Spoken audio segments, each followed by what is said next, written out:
那不知道说在这之上呢，就说大家有没有问题？如果说这之上大家有问题的话呢，那大家可以发问。对于今天所讲述的内容，如果说大家有疑惑的话呢，都可以发问。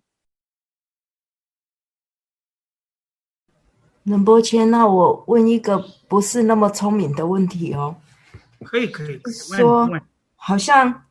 有三种人嘛，就是幻术师，还有被要掺杂的观众，还有没被要掺杂的观众。那个被要掺杂的观众看起来是不是就像我们一般人，就是凡夫还没有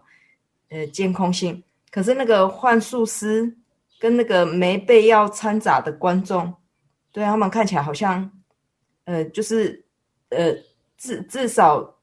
不会执着，然后对空性有甚解。对，那他们的差别只是说，哎，那个幻术师他还看到实相，那是不是就像不知道不太知道这两个差别，就是像菩萨嘛，看到空性还回到人世间，不太能够很明确的知道这三种人的差别。这样，好，谢谢仁波切。这里呢，就是如果说不太清楚的话呢，我们可以看到就是99页呢最后一行最后一段呢，就是法域合适的这边，就是我们从一开始呢就很明确的解释到说呢，如眼视迷惑之观者，就是眼睛呢它已经被咒术师的这个眼药呢所掺杂的这个观众呢，认幻视为实有。如是诸有情类，见内外诸法是真实有，不知唯由自心显现真上安立，直为诸法自体实耳，是为无始传来具身实之。那这边呢就讲到说，一开始的这个眼睛呢，就是为咒药所沾染的这个观众来说的话呢，他就是会见到这些幻视。那他见到这些幻视之后呢，他看到这个幻化出来的这个幻视之后，这些相码之后呢，他也会把这些相码呢执为是真实的。那就如同呢，我们一般的有情来说呢，就是如同诸有情类呢，见内外诸法呢，就是我们会把它看为呢，就是真实有，就是它是实质存在的。但是这个呢，为什么会把它看为是真实存在呢？因为它是由我们自心呢，就是显现的力量呢去安立的，所以我们就是把它会指为是诸法呢，它都是自体呢，就是实耳，就是一切呢都是地实成立的。那这个呢，这种执持的方式呢，就是无始以来的具身实质。所以从这边我们就可以了解到说，眼睛呢为咒药所沾染的这些观众呢，就如同一般我们会显现地实，那同样呢，我们也会执持呢地实成立，所以呢，我们是显现以及执持二者呢都是存在着。那接下来呢，我们再往下看，就看到第100页的第一行。那这边呢，就是讲到说，若实能以正理破彼实质所记之实有，则犹如幻师，了之唯由内心真上安立为有，不复妄执内外诸法实体本耳。那这个时候呢，就讲到说，就像以我们来说的话呢，我们一开始呢，我们是对于诸法呢都不了解。那等到我开始学习佛法之后呢，那我听闻了空性，那开始对空性呢去做闻思修的这一种修行之后呢，那就是最后呢，我可以透由正理呢，就是透由理路，就是最初透由比度呢证的空性的时候呢，能够以正理破彼实质所记之实有，就是我最初就是透由修会呢证的空性的时候，那这个时候呢，我们就如同幻术师一般，虽然这个时候呢，我还是呢，就是会显现呢这些诸法呢，它还是地实存在的，但是呢，我的内心呢，不复妄执内外诸法呢，它是地实成立的，所以这边就讲说这两者的差别。那就是呢，刚刚问这个问题的同学呢，就是仁波切说，你可以拿一支笔呢，就是在课文上面呢，可以做一个记号，就是讲到说呢，如眼视迷惑之观者，认幻视为实有，如是诸有情类，见内外诸法是真实有，不知唯由自心显现真上安立之为诸法自体实耳。就是到这边呢，你可以把它画起来。那这边在旁边呢，你可以注明到说呢，这个呢就是眼视迷惑，就是眼睛呢就是为这个咒药呢，就是掺杂到的这个观众，你可以在旁边做一个记号。那这个呢，就是讲到说眼睛呢，就是为咒药呢所沾染的这个观众呢，那它的意呢，它真正代表的意思呢，就是这一段的内容，就是刚刚99页，就是法欲合适这个，一直到第三行的前面，直为诸法自体实耳，这边呢是它的意思。那接下来呢，就是在100页的第一行的后半段呢，就是若时能以正理破彼实执所记之实有，则犹如幻师了之为由，内心真上安立为有，不复妄执内外诸法实体本耳呢。那这一段的内容呢，就是讲到说幻术师他所代表的意思。就是你可以在这边旁边呢，就是标注一个，这个就是幻术师呢，他的就是法欲合适的意思。就是你的疑惑呢，就是幻术师还有咒术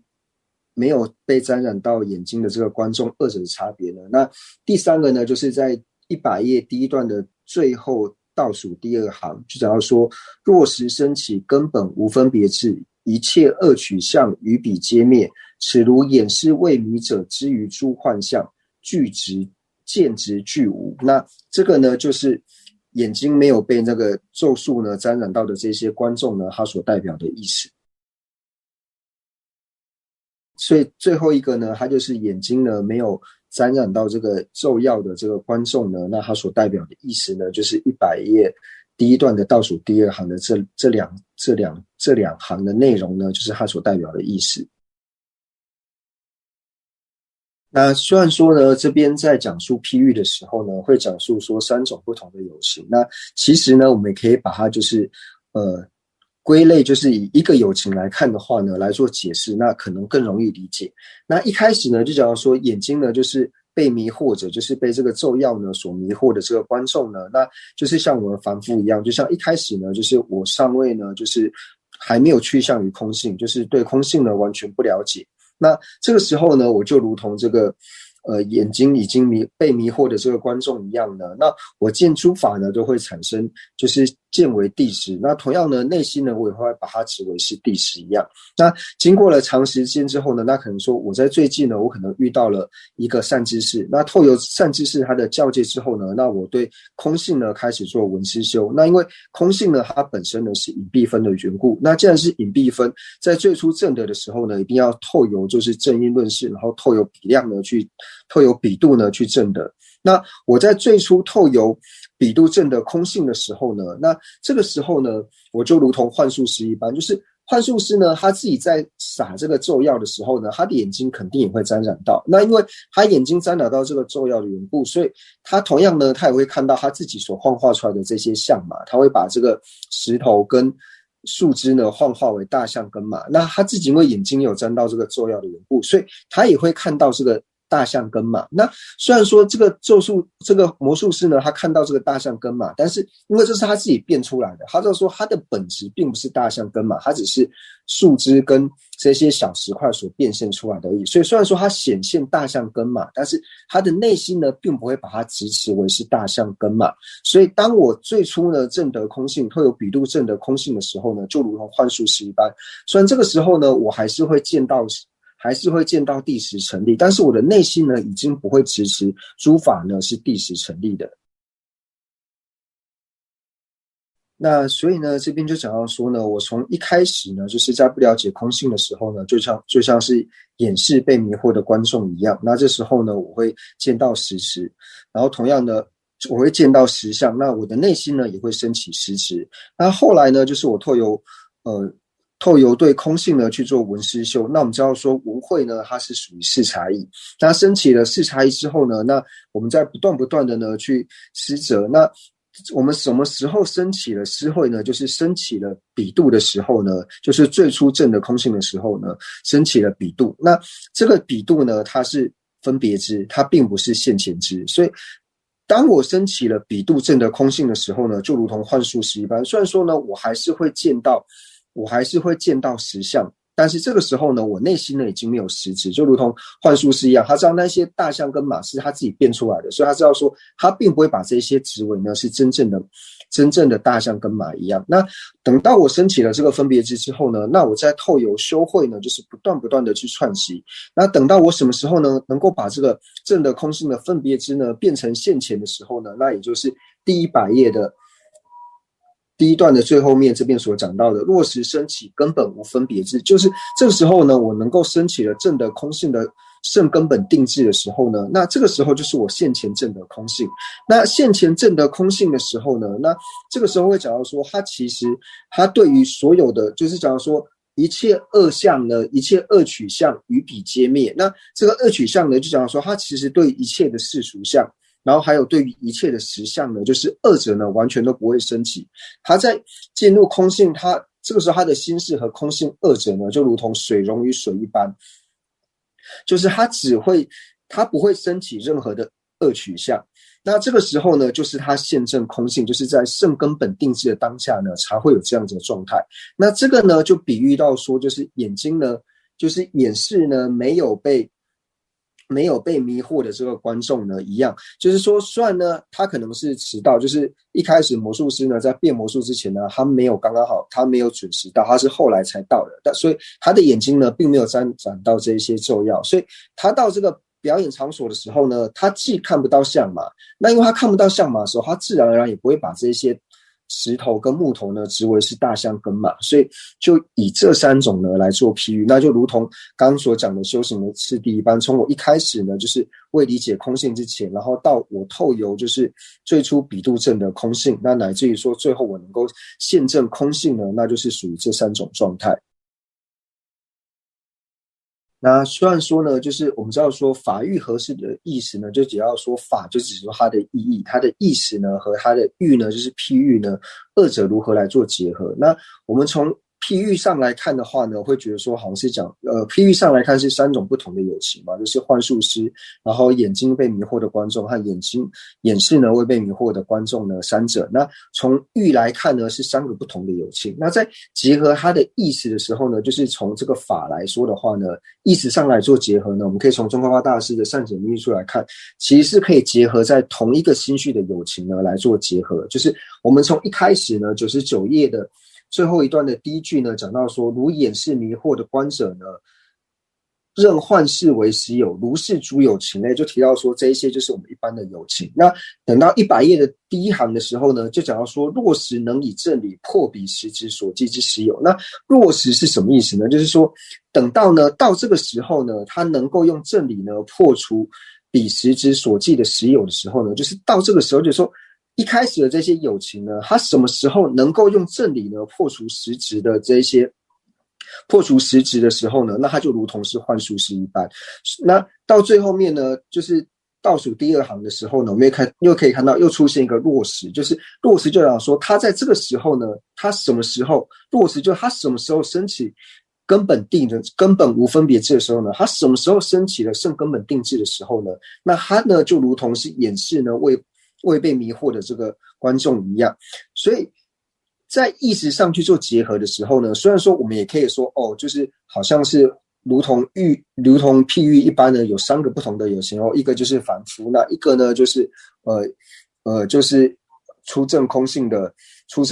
有情，那另外一个呢就是现证空性的有情，好像可以去用3个不同的有情呢然后来去做解释。但是以宗喀巴大师这种诠释的角度来看的话呢，它最主要的声音就是告诉我们说，如果呢我们能够这样去做的时候呢，其实在一个有情的心绪呢，它是可以透由这种次第呢，然后去证得空性的。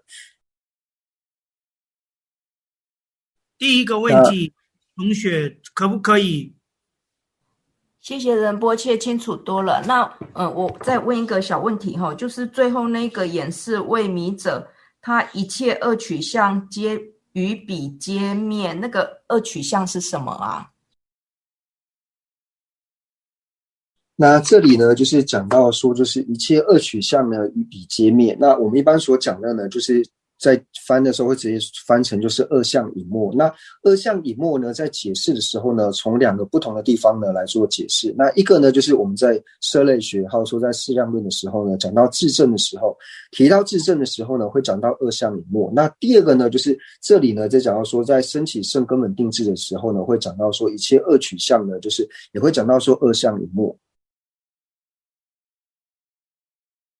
那至于说就是我们以直凭眼知来说的话，那我们知道说直凭眼知呢，升起直凭眼知之后呢，自然而然就会升起它的质证。那质证呢，它在显现直凭眼知的质证呢，它在显现直凭眼知的时候呢，那这时候我们就讲到说镜和有镜二者呢是二相隐没。那所以呢，在讲到说就是质证呢，它的二相隐没呢，就提到说镜和有镜二者呢是相异的这个显象呢，它会不存在。所以讲到说镜和有镜二者是相异的这个显现呢，它是不存在，是讲到说质证的二相隐没。那另外一种的二相隐没呢，就是我们在讲到中观论点的时候呢，就是这里所讲到的一切恶取向呢与彼皆灭。那是什么时候才会产生一切恶取向与彼皆灭呢？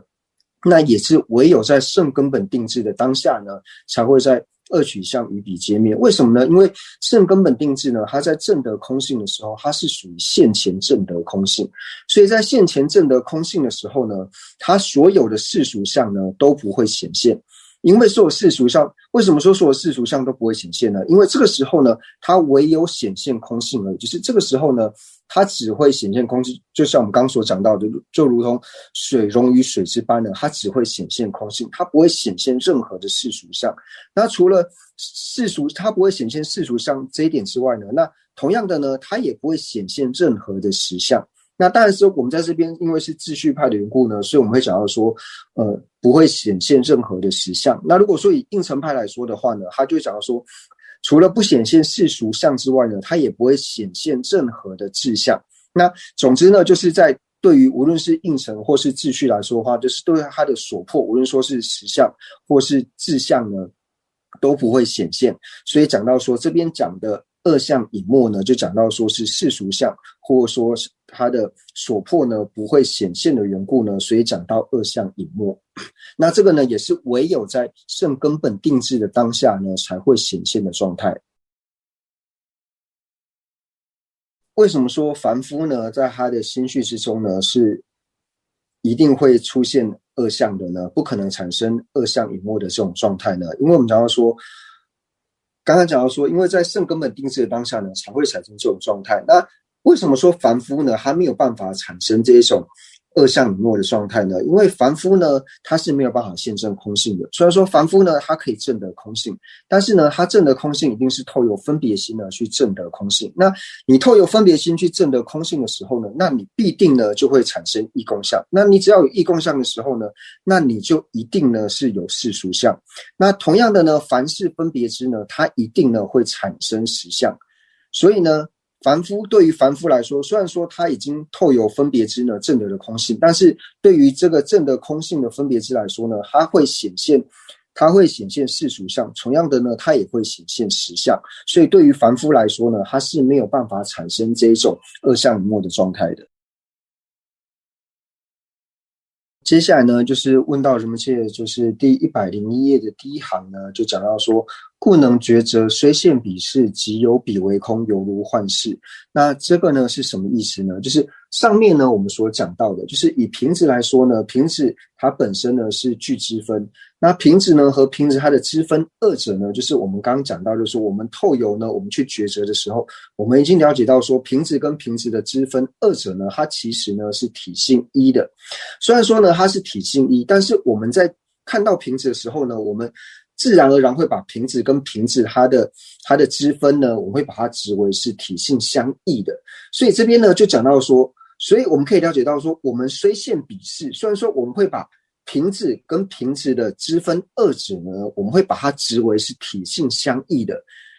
即有彼为空。但是虽然说呢，它二者我们是把它指为是体性相异，但实际上它体性相异这一点呢是不存在的。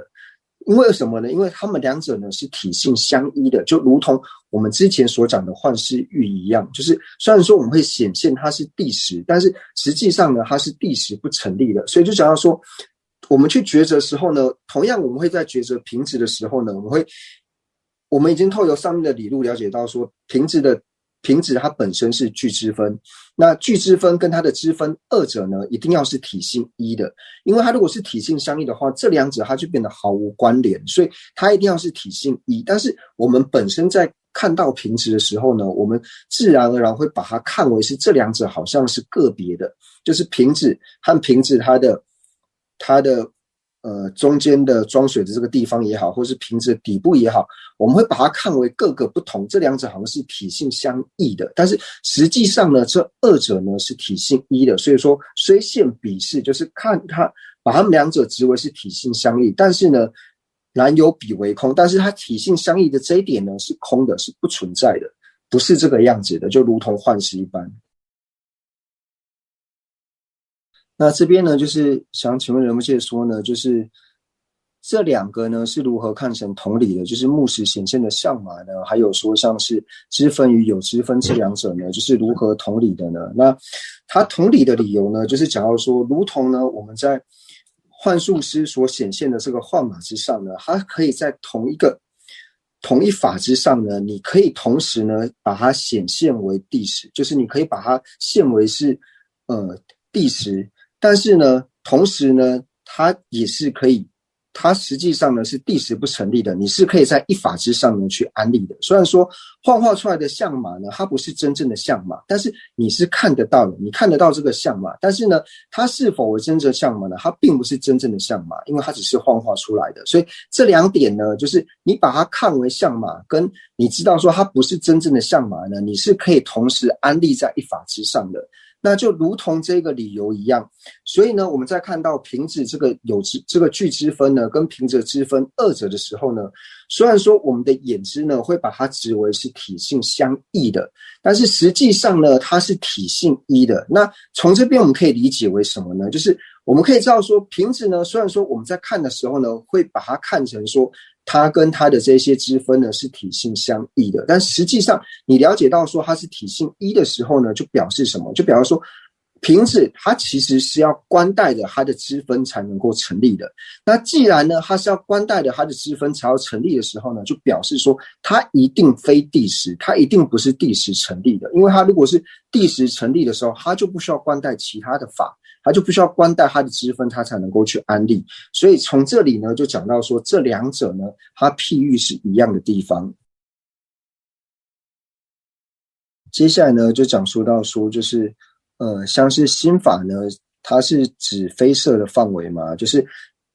这边讲到说，就是我们把无常的法类呢，可以分为就是色法，那还有非色法里面。那无常法类里面的非色法呢，那我们最主要指的呢，其实是心法。因为心法它本身就是非色嘛，所以一般在讲述的时候呢，最主要呢是讲说心法它一定是属于非色的范围。那为什么说我们在讲述心法的时候呢，要讲到说就是破除无十分的概念？因为我们在讲到说就是无常法类的时候呢，它一定是具备的支分。那这个支分呢，要么就是有方分，就是有方向性的，就像我们拿着书或说任何一个物体呢，你都可以在它之上呢去安立它的东南西北呢4个方位。所以我们看得到的这一种聚色的这种法类呢，你是可以用有方向性的这个有方分呢去做一个区隔，去把它的支分呢给分别出来。但是我们看不到的这种，就比如说心法这种，就是非聚色的这种，像是心法的时候，因为我们没有办法去安立它的一个方向性，你没有办法去安立新的什么东南西北的时候，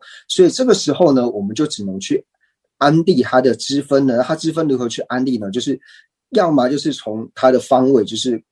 空间去安立，要么就从时间去安立。那时间去安立的时候呢，就是破释掉了它不会有支分，那它的支分就只说50分。那50分是去如何破释的呢？就假如说它没有前一刹那后一刹那，这一种就是属于50分。所以在讲到心法的时候，就是用时间的这个概念呢去理解。